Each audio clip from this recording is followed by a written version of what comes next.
When we normally use the word information, our meaning is colloquial. We use this term very informally to convey its informal meaning, but it has a very formal mathematical definition as well. For a really enjoyable explanation of the formal meaning of information and its history, a recent book by James Gleick is highly recommended. In the context of advertising and news, information has a very important role to play. Many of you will remember the scandal that broke last year in the British media world, and you may have wondered, like I did, why did these people do these obviously illegal things? Well, simply so that you and I read their story and they become more and more popular. To put it simply, a story about a dog biting a man is not newsworthy at all. It happens very often. But if you reverse the words and a story is about a man biting a dog, well, it becomes interesting because this doesn't really happen that often. Why is news so much about the scandalous events, the rare events, the unexpected?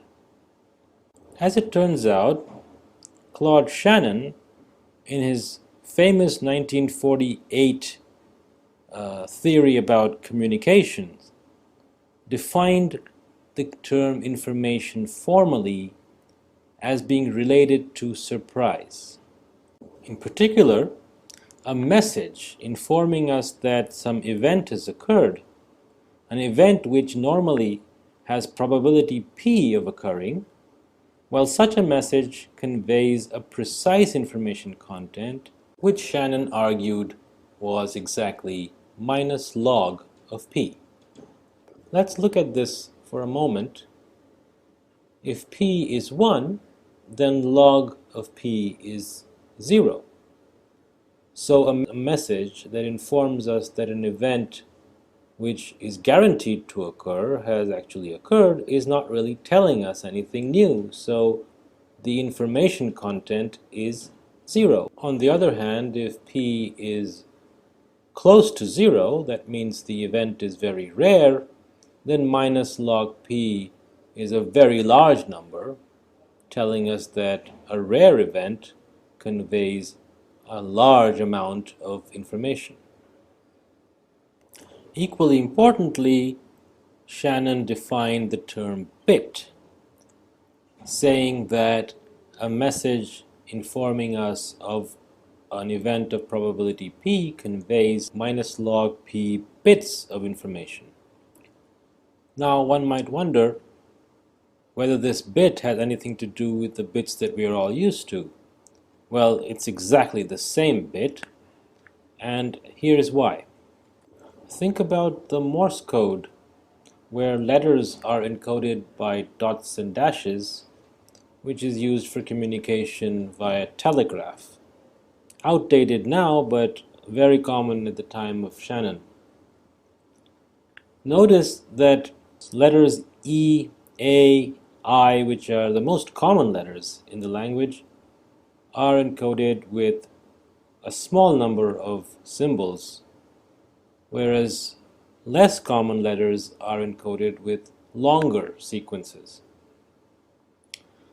Similarly, notice that the more common words in language itself have the shorter spellings, and the rarer words have longer spellings. Quite simply, words or even artificial codes naturally encode those items which are more frequent with smaller numbers of bits, reserving the longer sequences or the longer bit sequences for the rarer items just for efficiency purposes. And this is the relationship between bits and surprise. Another way to understand this is to see what happens when p is 0.5, or when you're tossing a coin, which can be either heads or tails, 1 or 0, the information works out to be exactly 1. So the news of an event which tells us that one of two equally probable things have occurred conveys a bit of information. In fact, the concept of information is so deep, not only for our digital world, but for our entire universe itself, that some physicists, such as John Wheeler, have suggested that the entire laws of physics can be derived directly from information. Yin and yang, it from bit. Well, all that sounds very interesting, but let's now return to our discussion about news, newspapers, and what it takes to make news sell.